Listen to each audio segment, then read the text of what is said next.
이 십계명의 제5계명은 한마디로 표현하면 우리 입장에서는 가깝고도 먼 계명이라고 이렇게 부를 수 있습니다. 가깝고도 먼 사이. 이 계명이 가깝고도 먼 계명이에요.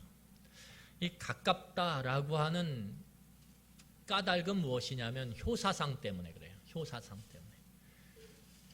이 조선시대를 지배한 학문이 성리학이라고 하는 학문입니다.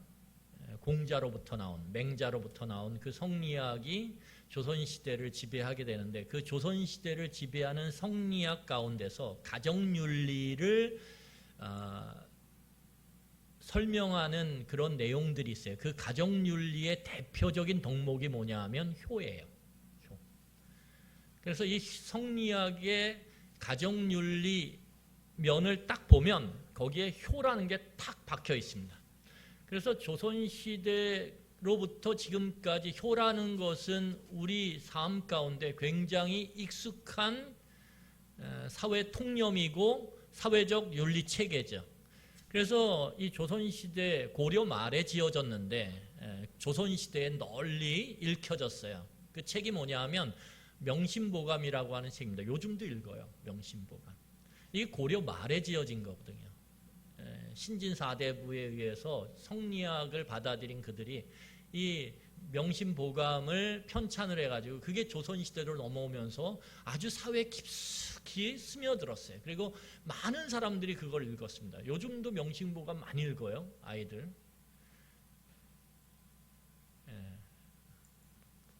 근데 이 속의 대표적인 내용이 뭐냐면 효예요. 효. 명심보감 이꼬르 효. 그러니까 21세기를 살아가는 이 부모와 자녀의 관계의 기초를 이루는 것이 뭐냐면 효라는 거예요. 효사상. 그래서 이 10계명의 5계명은 우리에게 효라고 하는 사상으로 익숙해요. 굉장히 익숙합니다. 근데 멀어요. 왜 뭐냐면 현실적으로 21세기에 우리가 사는 이 시대를 바라보면 이전 세대와는 비교할 수 없을 정도로 효 사상이 약화됐어요. 그래서 신문지상에 또는 다양한 매체, 미디어 매체를 통해서 우리에게 보여지고 들려지는 내용은 무엇이냐 하면 부모를 폭행하거나 살인하는 이 존속살인 또는 존속폭행이라고 하는 폐륜적 범죄가 빈번하게 일어나고 있다는 거예요. 여러분, 이 1900년대라 가지고 2010년서부터 2020년까지 10여 년의 기간 동안에 이 폐륜적 범죄가 수만 건이 일어났어요. 수만 건. 우리 주변에. 그런 면에서 보면 이 효사상이라고 일컬어질 수 있는 10계명의 제5계명은 우리와 굉장히 점점 멀어지고 있는 계명이죠. 그래서 가깝지만 먼 계명이에요. 이 계명이. 여러분, 그 전문가들이 그러면 왜 우리 사회에 이런 폐륜 범죄가 빈번하게 점점 많이 일어나고 있느냐라고 진단할 때 그 진단의 가장 중요한 키가 뭐냐면 양육 태도에 있다라는 거예요. 부모의 양육 태도가 결국은 이런 폐륜 범죄를 가져왔다라는 거예요. 여러분, 그러면 이 부모의 양육 태도에 어떤 문제가 있길래 도대체 이 현대로 오면 올수록 이 폐륜 범죄가 우리 사회 가운데서 이렇게 증가됐냐 이거죠. 저는 그것을 뭐라고 부르냐 하면 주보에 있는 그 단어는 제가 그냥 붙인 거예요. 그게 뭐냐면 거리의 이중성이에요. 거리의 이중성. 이 거리라고 하는 것은 가깝고 먼 거리를 의미해요. 이 거리의 이중성이 결국은 이 사회 가운데 폐륜 범죄가 점점 증가되어지는 추세로 갈게 계속 만들었다라는 거예요. 그러면 거리의 이중성이라는 게 뭐냐 하면 오늘날 부모와 자녀의 물리적 관계를 보면 굉장히 가까워요. 굉장히 가깝습니다. 물리적 관계만 보면. 그래서 부모가 자녀를 원격으로 관리해요. 핸드폰으로 다 관리가 돼요. 애가 학원에 이렇게 뭐예요? 체크를 했는지 안 했는지가 띠링 그리고 떠요. 놀랍지 않습니까? 예전에는 애들이 그래도 학원 가는 시간에 맞춰서 딴 데로 갔다가 끝나는 시간에 와가지고 어떻게 해요? 갔다 왔어 그러면 부모가 그렇지 속아 넘어갔어요. 안 속아 보셨어요? 다 속았을 거예요 우리 부모님들. 근데 요새는 속일 수가 없어요. 왜 속일 수가 없냐면 아이들을 원격으로 관리하거든요. 물리적으로 보면 굉장히 가깝습니다. 요즘에 아이들은 굉장히 부모에게 의존돼 있어요. 부모도 아이들을 적극적으로 지배해요. 그래서 아이들은 부모가 없이는 살아갈 수 없을 만큼 그렇게 연약해졌어요. 그리고 비독립적이에요. 뭐 조그만 문제만 있어도 엄마한테 전화하죠. 엄마, 저 화장실 가도 돼요? 뭐 이렇게. 아니, 화장실 가는 게 자기가 하는 거지. 그걸 꼭 엄마한테 물어야 되나요? 엄마, 저 이거 사 먹어도 돼요? 엄마, 저 뭐 이거 해도. 아빠가 나왔으면 좋겠는데 아빠는 일을 하느라고 바빠서 배려 가운데서 전화를 안 하는 것 같아요. 아이들이. 그러니까 굉장히 물리적으로 가까워요. 아이들이 부모에게 전적으로 의존돼 있어요. 그래서 일명 헬리콥터 부모라고 하는 용어도 만들어졌죠.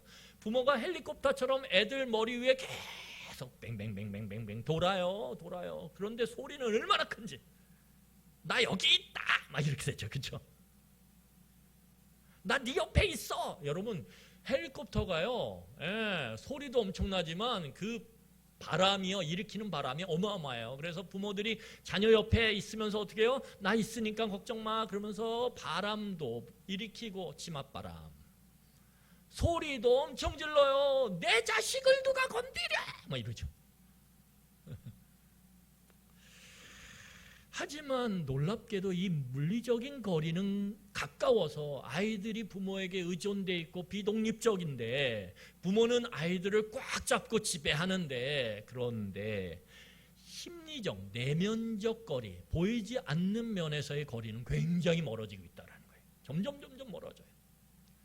애들이 독립적이지 않고 부모에게 의존적인데 마음은 독립하려고 그래요. 마음은 떨어져 나가려고 그래요. 마음은 집 밖에 나가 있어요.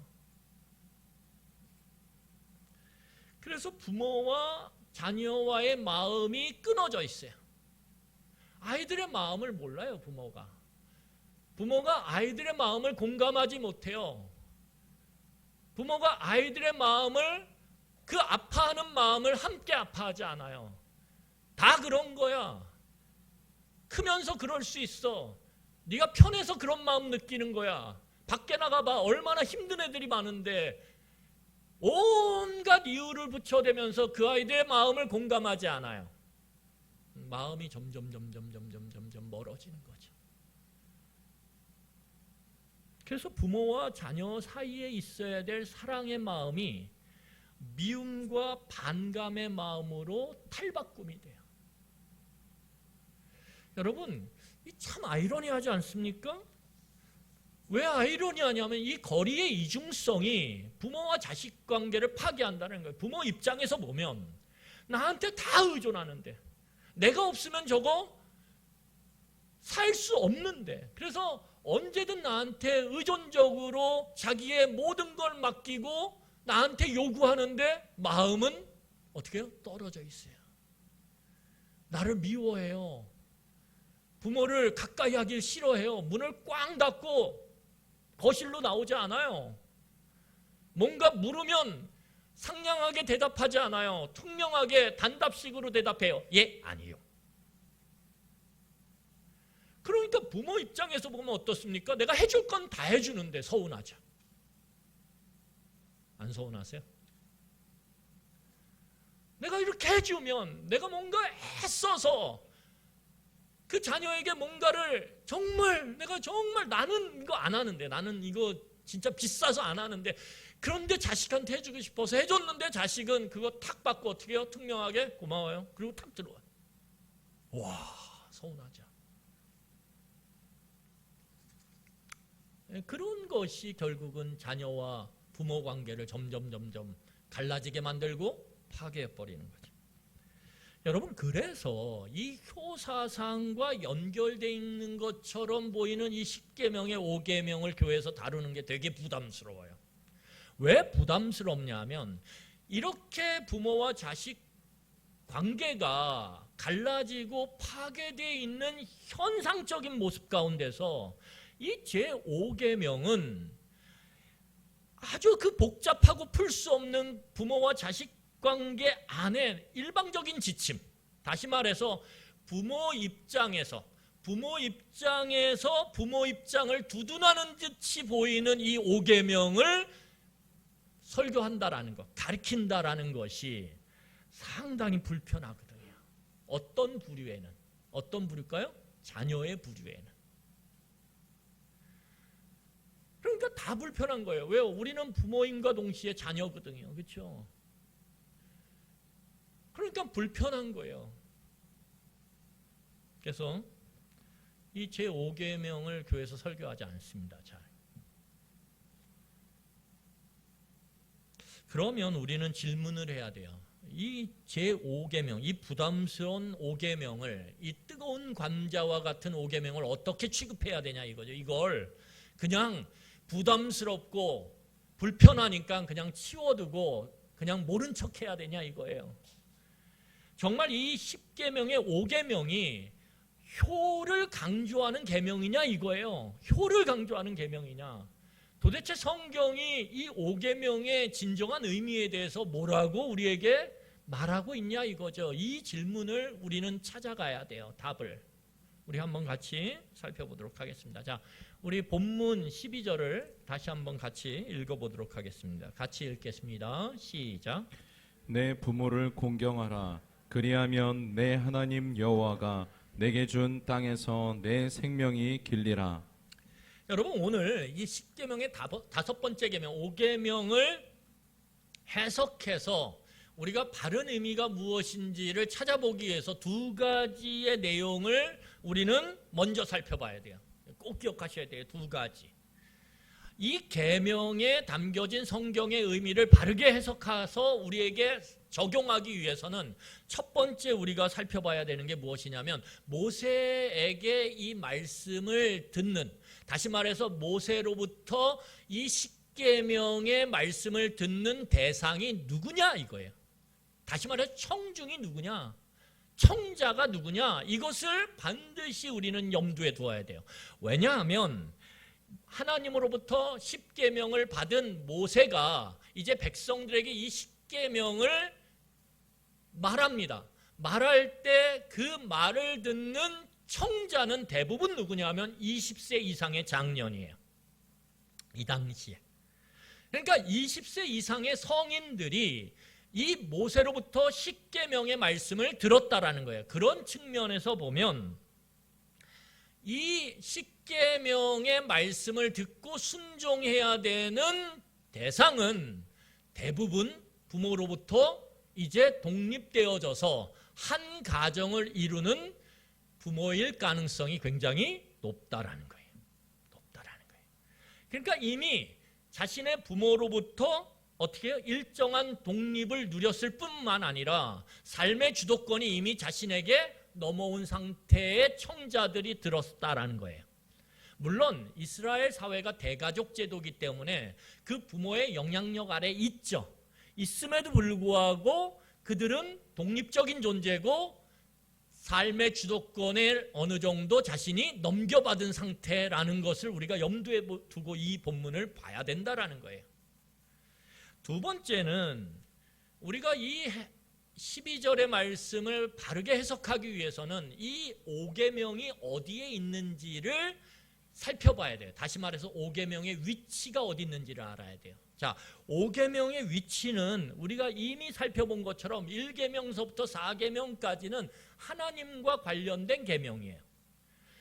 6계명서부터 10계명은 다른 사람, 다시 말해서 타인과 관련된 계명이에요. 그래서 하나님과 관련된 계명과 타인과 관련된 계명 그 사이에 요 5계명이 탁 자리를 잡고 있다라는 것을 우리는 기억해야 합니다. 그래서 이 5계명을 이제 우리가 살펴볼 텐데, 이 살펴봄을 통해서 얻게 되는 결론적 의미는 뭐냐면, 이 5계명은 뒤를 바라보면 하나님과의 관계를 돌아보는 계명이에요. 그러니까 이 5계명을 통해서 내가 하나님과의 관계가 어떤지를 돌아보게 만드는 그런 계명임과 동시에, 이 5계명은 앞을 볼 때는 다른 사람과의 관계를 내다보게 만드는 계명이라는 거예요. 상당히 중요합니다. 그러니까 이 5계명을 통해서 우리는 하나님과의 관계가 지금까지 어때 왔는지를 알 수 있어요. 그리고 이 5계명을 통해서 우리는 다른 사람과의 관계가 어떻게 이루어져 갈 것인지를 내다볼 수 있어요. 그래서 이 5계명의 위치가 상당히 중요합니다. 그래서 5계명은 하나님과의 관련된 계명과 다른 사람과의 관련된 계명을 이어주는 그런 연결점과 같아요. 여기서 끊어지면 둘 다의 문제가 있는 거라고 우리는 판단할 수 있는 거예요.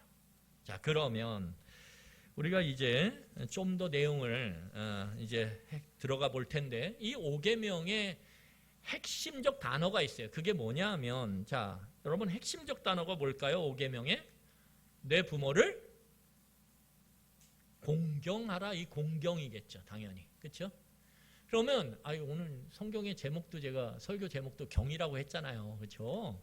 그러니까 이 5계명의 핵심은 경이에요. 공경. 그러면 공경이라고 하는 단어가 어떤 의미를 갖고 있냐? 여러분, 이 공경하라라고 하는 히브리 단어는 원래 카베드라고 하는 히브리 단어의 명령형이에요. 그래서 이 카베드라고 하는 단어는 어떤 뿌리로부터 나온 단어냐면 무겁다라고 하는 단어로부터 나온 단어라는 거예요. 그래서 무겁다라고 하는 히브리어 단어로부터 카베드가 나왔고, 이 카베드의 명령형이 뭐냐면 공경하라라고 하는 히브리 단어라는 거예요. 따라서 이 공경하라라고 하는 히브리 단어의 어근, 곧 뿌리를 찾아가면 거기에 뭐가 딱 있냐면 무겁다라고 하는 의미를 담고 있는 단어가 그 뿌리를 이루고 있다라는 거예요. 그래서 이 카베드라고 하는 단어를 살펴보면 무겁게 여기다, 소중하게, 비중 있게 생각하다, 중요하게 대하다, 이런 뜻이 있어요. 그러니까 무조건 무겁다, 중요하다, 소중하다 뭐 이런 뜻으로 우리가 머릿속에 담아두면 됩니다. 그래서 이 단어에 대한 이해 속에서 10계명의 5계명을 다시 풀었으면 이렇게 되어져요. 내 부모를 무겁게 여겨라. 내 부모를 소중하게 생각하라. 내 부모를 중요한 대상으로 대하라. 이렇게 다시 풀었을 수 있는 거예요. 여러분, 성경은 부모를 무거운 존재, 다시 말해서 중요한 존재, 소중한 존재로 여긴다라는 것을 우리는 이 10계명의 5계명을 통해서 알 수 있어요. 이것은 나이가 들어서 힘이 없고 기력이 약해져 가는 부모일지라도 자녀는 그 나이 들매 당연히 찾아오는 힘의 쇠함, 기력의 약해짐, 그 부모를 중요한 존재, 소중한 존재, 무거운 존재로 대하라고 하는 의미입니다. 그러면 우리는 여기서 그러면 부모의 무게가 도대체 어느 정도 되냐? 어느 정도 무게로 부모를 대해야 되냐? 그 무게를 알아야죠. 그렇죠? 내 직장보다 부모가 무겁냐?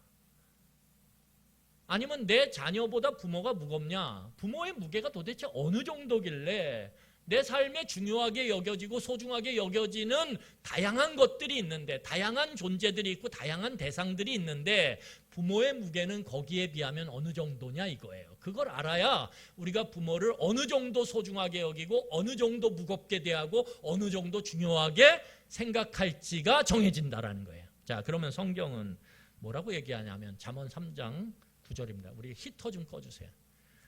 잠언 3장 9절 우리 같이 읽도록 하겠습니다. 같이 읽겠습니다. 잠언 3장 9절입니다. 시작.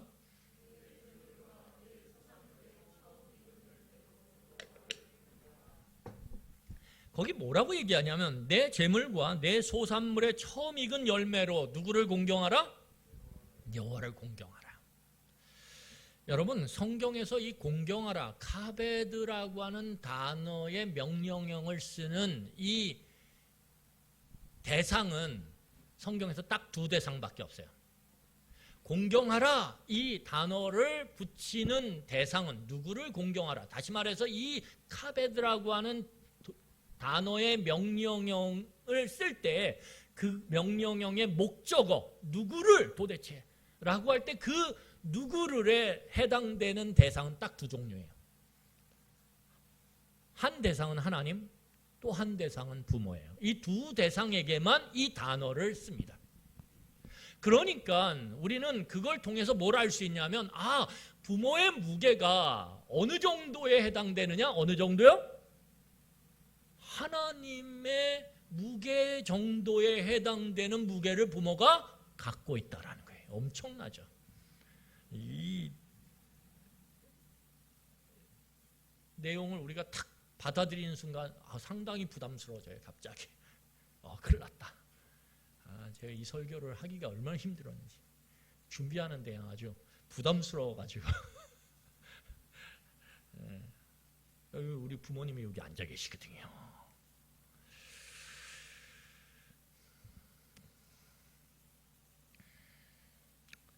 그러니까 이 부모의 무게가 하나님의 무게만큼 해당된다라고 하는 성경의 가르침을 우리가 받아들이면 부모를 공경하라라고 하는 이 내용은 그냥 단지 공자 맹자가 이야기하는 윤리적 도덕적 수준을 넘어선다라는 거예요. 이건 내가 그냥 내가 윤리적인 인간이 되기 위해서, 도덕적 인간이 되기 위해서 지켜야 되는 어떤 사회적 덕목, 윤리적 덕목, 가정의 윤리적 항목, 이 정도 수준이 아니라 이것은 무엇이냐면 이 부모를 공경하라라고 하는 이 하나님의 명령은 무엇과 연결되냐 하면 하나님을 어떻게 대하느냐와 직결된다라는 거예요. 다시 말해서 이 계명에 불순종할 때 우리는 그것이 직접적으로 하나님에 대한 불순종이고 하나님에 대한 반역이고 하나님에 대한 뭐예요? 도전이라는 거예요.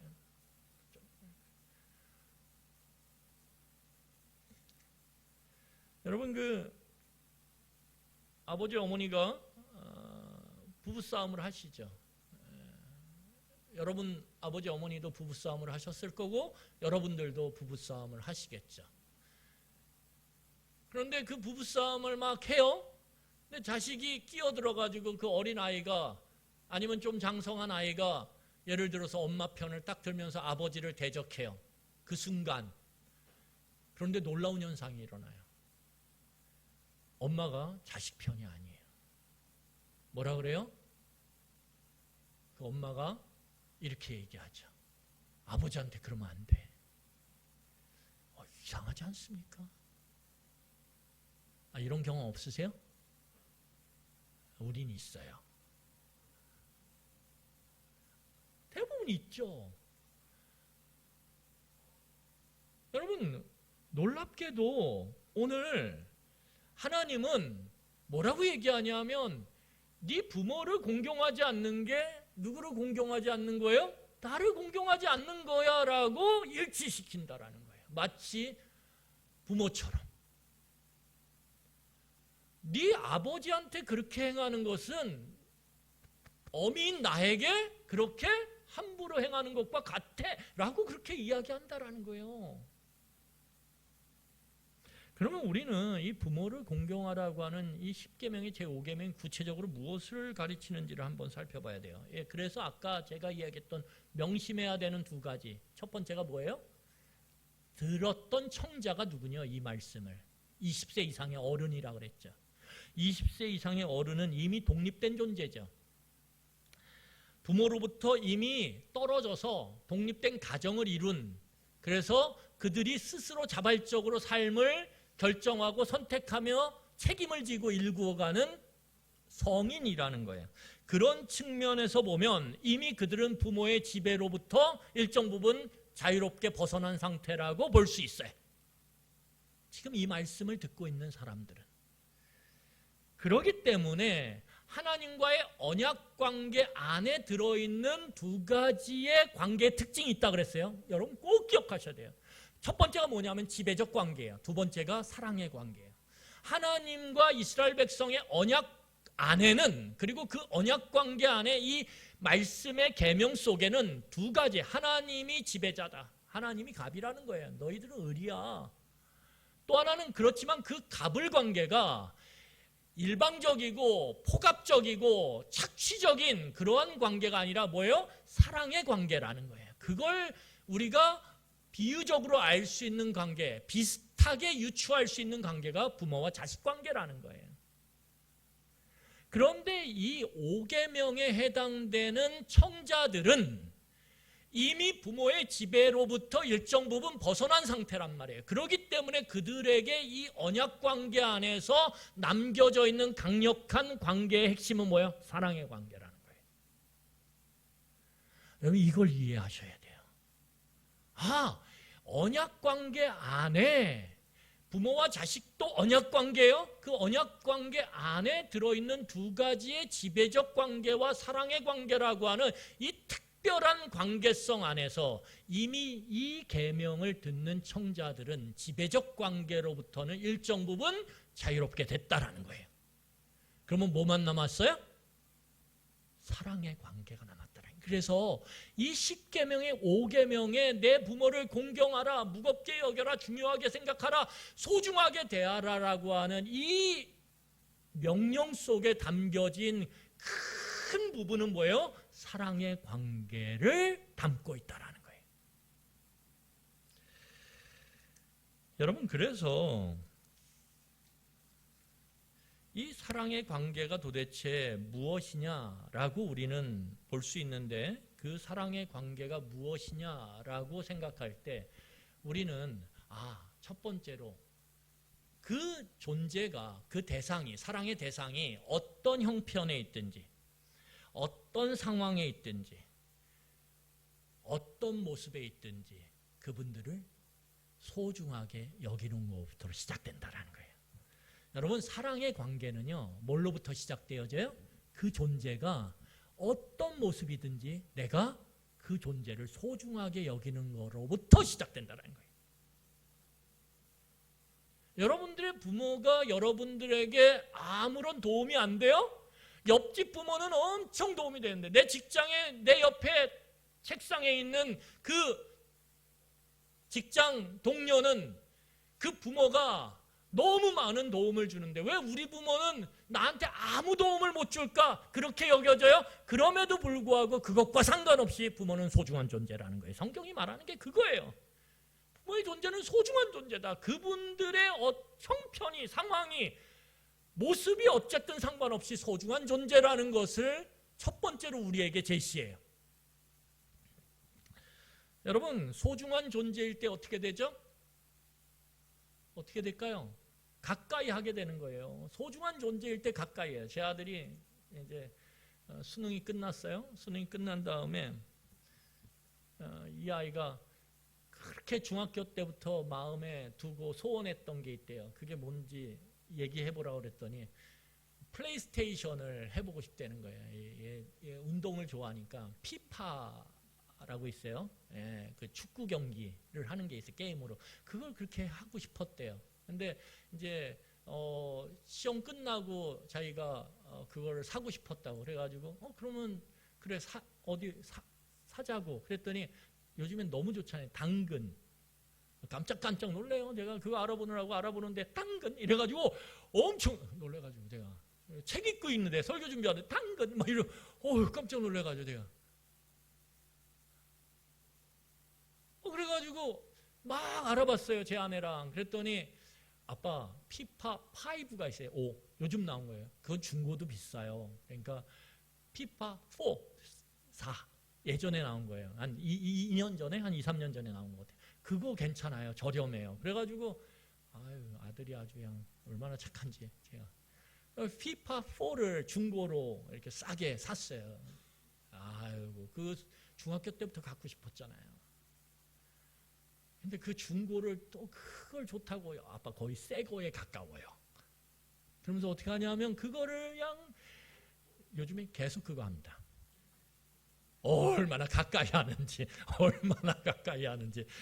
제가 전화하고 아들 뭐해? 아, 피파 하고 있어. 아, 엄청, 왜? 소중하니까. 가까이 해요. 여러분, 가까이 한다는 건 뭐죠? 연결되는 거죠. 그 연결을 방해하는 여러 가지 핑계거리가 있어요. 아우, 내가 바빠서, 내가 일이 많아서, 뭐가 해서. 그런데 이 사랑의 관계에 어떤 대상을 소중하게 여긴다라는 것은 가까이 하는 것이고, 그 가까이 하면 연결되는 건데, 이 연결은 그런 방해물들을 다 제거하고 적극적으로 연결하는 거라는 거예요. 누구와? 부모와.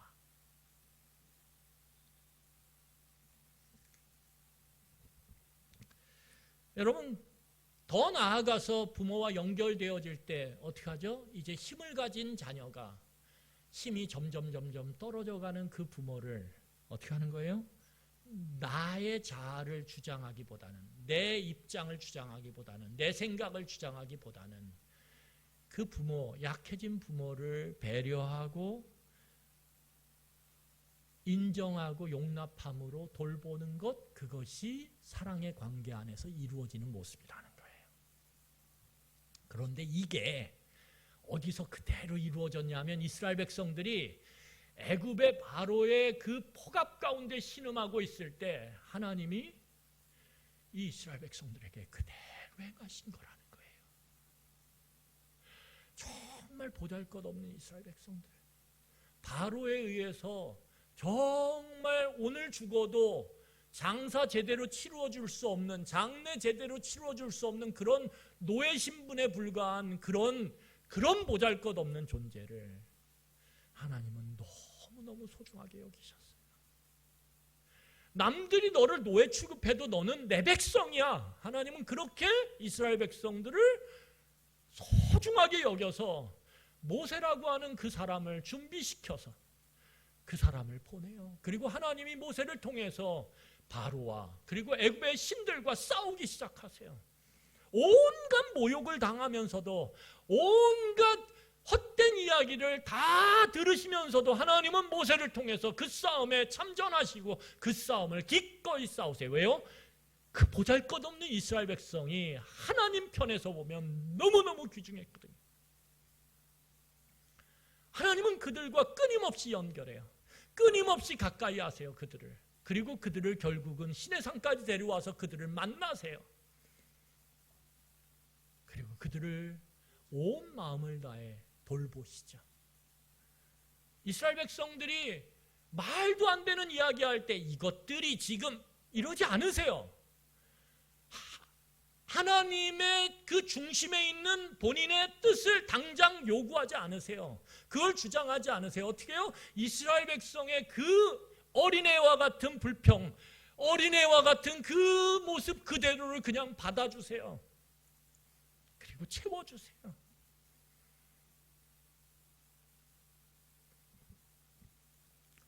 하나님이 이스라엘 백성들에게 다 했던 모습이에요.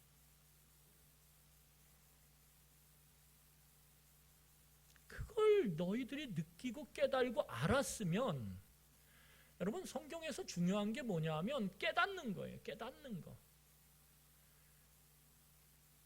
내가 도대체 누군지를 깨달게 될 때 거기서 뭐가 일어나면 돌아섬이 일어나는 거예요. 돌아섬이. 세상으로부터 돌아서서 하나님께로 돌이키는 놀라운 이 시작이 일어나는 거고, 거기서 변화는 일어나는 거예요. 부모를 그렇게 받아들이기 시작할 때, 사랑의 관계로 그렇게 말도 안 되는 이야기를 하셔도 하나님이 이스라엘 백성을 향해 사랑의 관계 안에서 그냥 그래 받아줬던 것처럼 그렇게 받아내고 돌보는 그 관계 속에 이제 자녀의 말이 부모에게 들리기 시작하는 거예요. 역으로.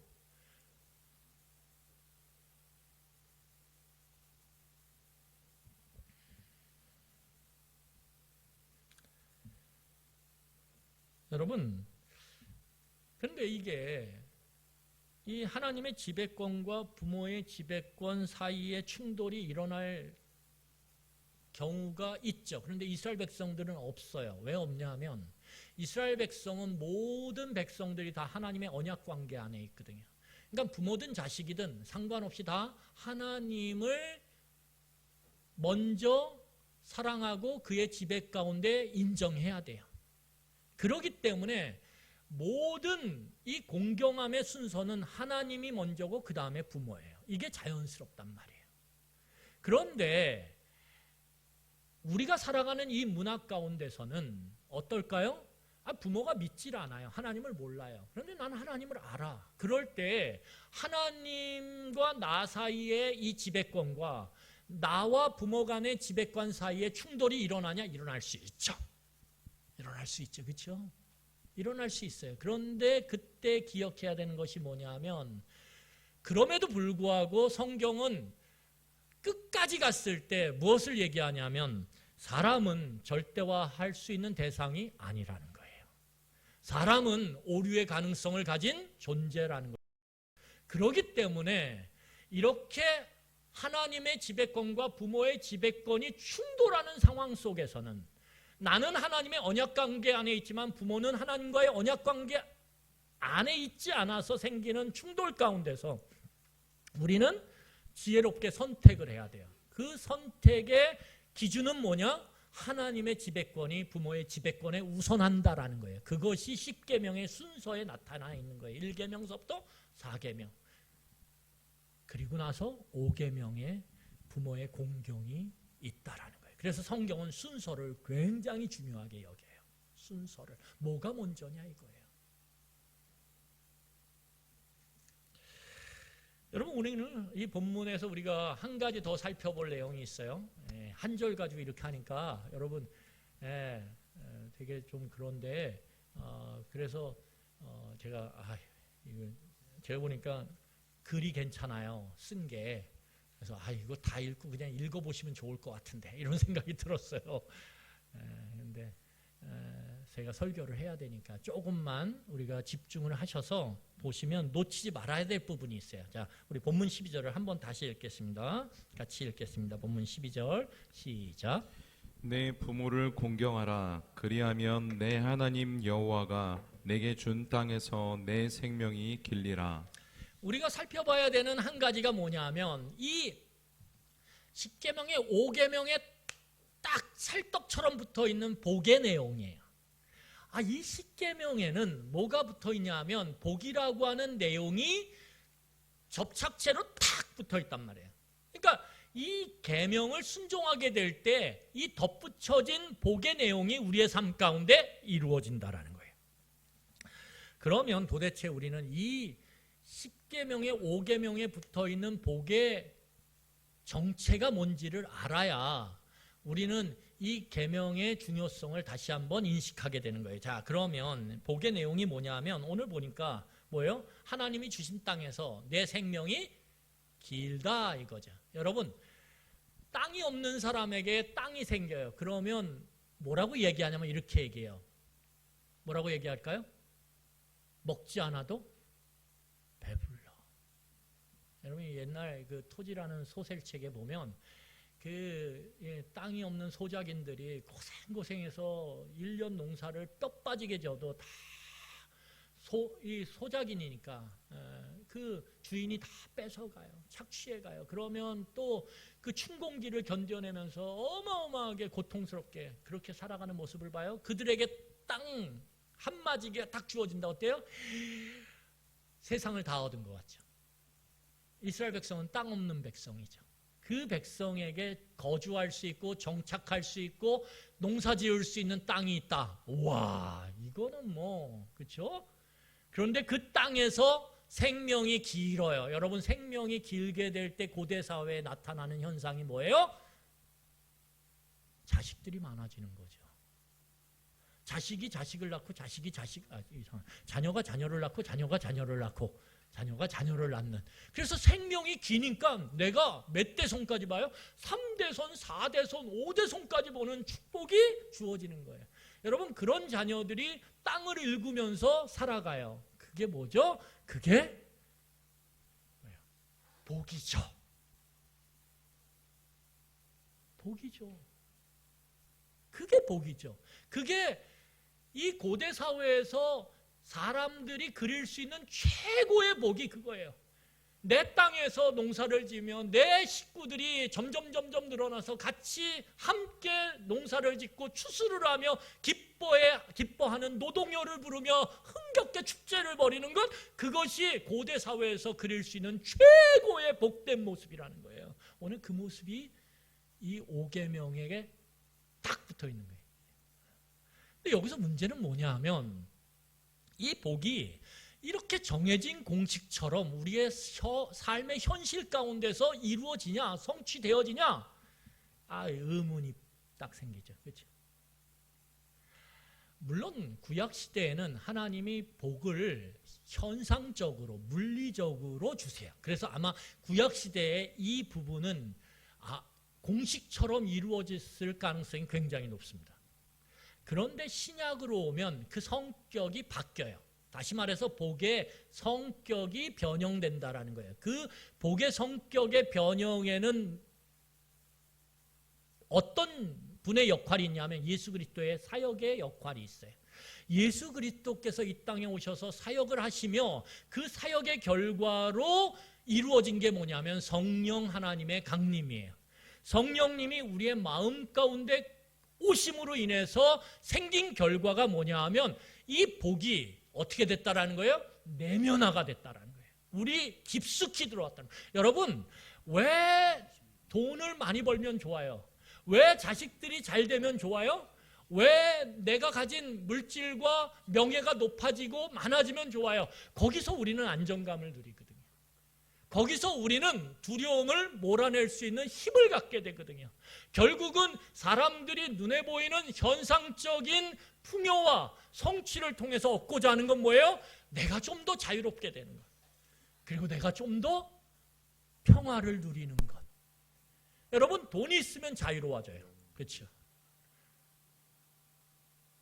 제가 유학 갔다 왔는데 뭐 없잖아요. 그때는 아르바이트 하기도 전이에요. 그런데 운전을 해서 차를 타고 가야 되는데 그때는요, 그 운전 계기판에 있는 그 연료 게이지, 그게 떨어지는 게 막 슬롭이 되어오는 거예요. 슬롭이 되어. 사람을 만나려고 그래도 너무 불편해요. 왜? 내가 얻어먹을 수만은 없잖아요. 그러니까 제한이 되는 거예요. 움츠려드는 거예요. 제가 그걸 느꼈다니까요. 돈 있으면 자유로워요. 누구든 만날 수 있어요. 어디든 갈 수 있어요. 그런데 거기까지죠. 돈이 줄 수 있는 자유하며 오히려 돈으로 인해서 묶여지는 게 얼마나 많은지 몰라요. 돈으로 인해서 평화를 얻는 것 같지만 돈으로 인해서 우리의 마음이 불안해지는 게 얼마나 큰지 몰라요.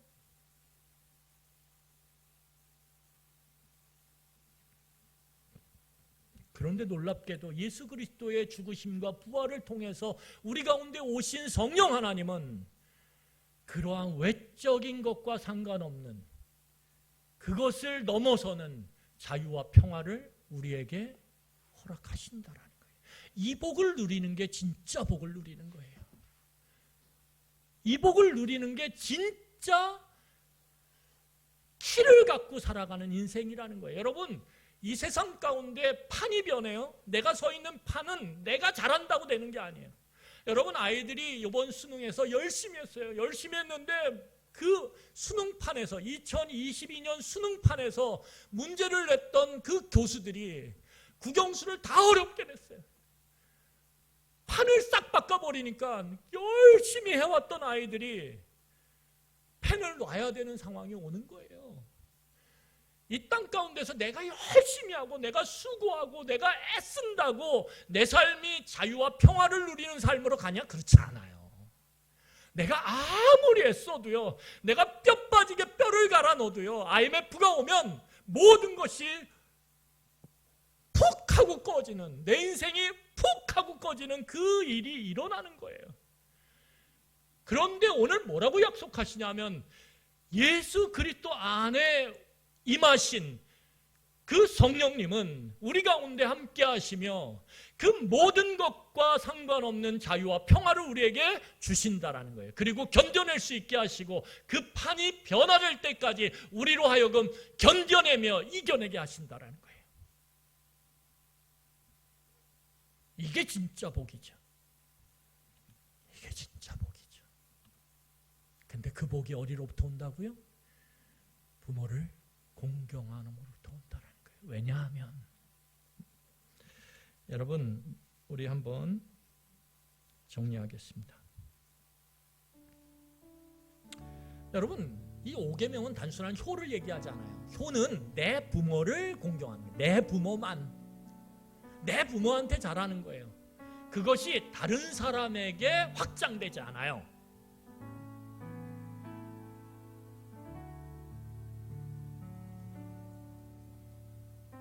조선시대 내 부모에게 잘했던 그 4대부의 자식이 별것도 아닌 문제를 갖고 있는 그 평민이나 노예들을 정말 개처럼 여기며 그들을 괴롭히고 그들을 때리고 폭압했던 일들이 있어요. 그들의 부모에 대한 그 효는 결코 나보다 낮은 자, 나보다 연약한 자, 나보다 힘없는 자에게 확장되지 않아요. 그래서 이건 이기적인 효예요. 이건 세상적인 효예요. 그런데 하나님의 이 10계명의 5계명은 나보다 연약한 자, 힘없는 자에게 확장되어져요. 6계명, 7계명, 8계명, 9계명, 10계명으로 확장되어져요. 이 계명은. 왜냐하면 내 옆에 있는 나에게 가장 짐이 될 수 있는 연약한 부모, 힘 빠진 부모, 기력 없는 부모, 내 옆에 있어서 나의 어깨를 짓누르는 그 부모를 적극적으로 같이 하는 거거든요. 적극적으로 가까이 가는 거거든요. 그 부모를 기꺼이 내가 내 있는 힘을 갖고 돌보고 그를 사랑하는 거거든요. 그것은 반드시 내 주변에 흘러가게 돼 있어요. 내 주변의 관계를 바꾸게 돼 있어요.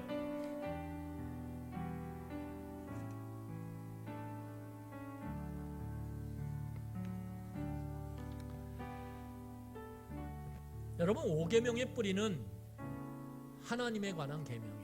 하나님과의 관계가 바로 되어질 때, 하나님과 나와의 지배관계가 바로 성립될 때, 그 안에 하나님과 나 사이의 사랑의 관계가 바로 정립될 때 우리는 내게 주신 그 부모를 사랑할 수밖에 없어요. 그리고 그 사랑은 열매를 또 맺을 수밖에 없어요. 다른 사람에게, 연약한 이웃에게. 왜요? 그게 내 성품이고 내 본질이고 내 내면에 꽉 찬 모습이거든요. 하나님은 그런 백성을 원하시는 거예요. 그럴 때 우리가 거하는 그 사회 전체가 우리에게 주신 그 땅 안에서, 그 가정 안에서, 직장 안에서 그곳에 하나님이 주시는 자유와 평화가 점점 확장되어지고 열매 맺고 그 자유와 평화 가운데 사람들은 기뻐하며 노래하게 되는 거예요. 우리 그것을 꿈꿉시다. 그런 은혜를 구합시다. 우리 이 시간에 그 또 하나의 열매를 바라시는 그 하나님의 마음을 우리가 오늘 이 마음 가운데 담아서 우리 같이 찬양하며 하나님, 제 삶 가운데 이 사랑, 그 부모에 대한 사랑이 또 다른 열매로 맺혀지길 원합니다. 우리 같이 이 시간에 찬양하겠습니다. 감사해요. 깨닫지 못했었는데 내가 얼마나 소중한 존재라는 걸 태초부터 지금까지 하나님의 사랑은 항상 나 향한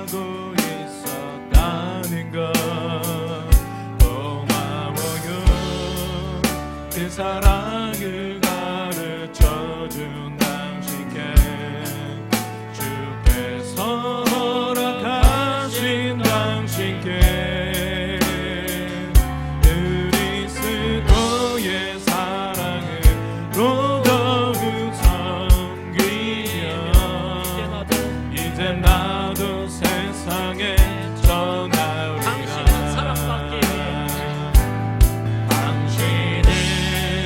사랑받기 위해 그리고 그 사랑 전하기 위해 주께서 택하시고 이 땅에 심으셨네. 또 하나의 열매를 바라시며 감사해요.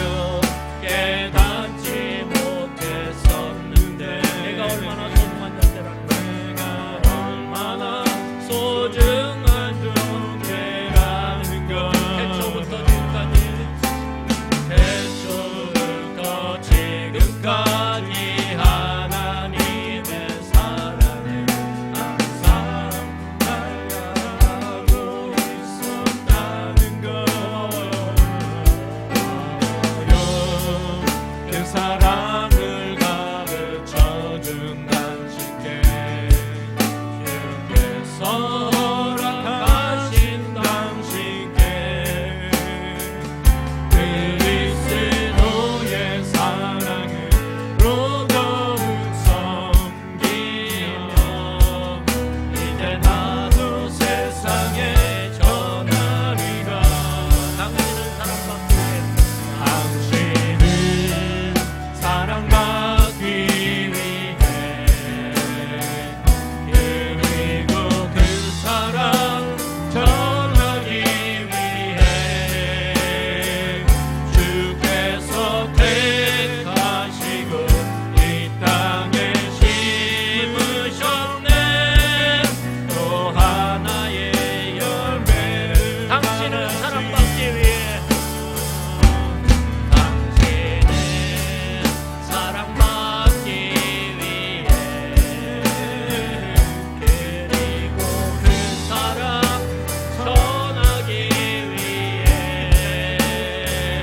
주께서 택하시고 이 땅에 심으셨네. 또 하나의 열매를 바라시며. 여러분, 로마서 5장 8절에 이런 말씀이 있습니다. 로마서 5장 8절에 우리가 아직 죄인 되었을 때 그리스도께서 우리를 위하여 죽으심으로 하나님께서 우리에 대한 자기의 사랑을 확증하셨느니라. 하나님의 사랑의 관계는 우리가 너무 멋져져서 우리가 너무 괜찮아서 사랑하신 게 아니에요. 볼품없는데 죄인인데 정말 꾸정물 같은데 진짜 더러운 냄새 나는데 하나님은 독생자 예수 그리스도를 우리를 위해서 보내심으로 죽이시기까지 사랑하셨다는 거예요. 그 사랑이 확증되었다라는 거예요. 여러분, 이 사랑을 받은 자에게 하나님이 요구하시는 또 하나의 열매가 무엇입니까? 너의 부모를 사랑하라는 거예요. 네 마음에 들지 않아도, 네 이해에 납득되지 않아도, 네 원함에 충분하지 않아도, 보잘것없고 힘없고 나약해졌어도, 너한테 이전에 어떤 고통을 주고 너한테 어떤 상처를 줬더라도 우리가 해야 될 하나님의 사랑을 받은 존재로, 하나님의 지배적 관계에 있는 존재로 해야 될 것은 무엇이냐 하면 그 연약한 존재를 사랑하라는 거예요. 가까이 하라는 거예요. 적극적으로 함께 하라는 거예요. 그리고 거기로부터 우리의 사랑은 확장되어져서 세상으로 연약한 자들을 향하여 그렇게 흘러간다라는 거예요. 그게 하나님이 우리에게 원하시는 일이고, 그것을 위해서 내가 너에게 복을 내리겠다라는 거예요. 그걸 위해서 내가 너에게 복을 주시겠다라는 거예요. 나는 이 땅을 하나님의 통치 가운데, 하나님의 사랑 가운데 자유와 평화가 넘치는 그 온 땅으로 만들길 원하기 때문에 너를 그렇게 쓰겠다라는 거예요.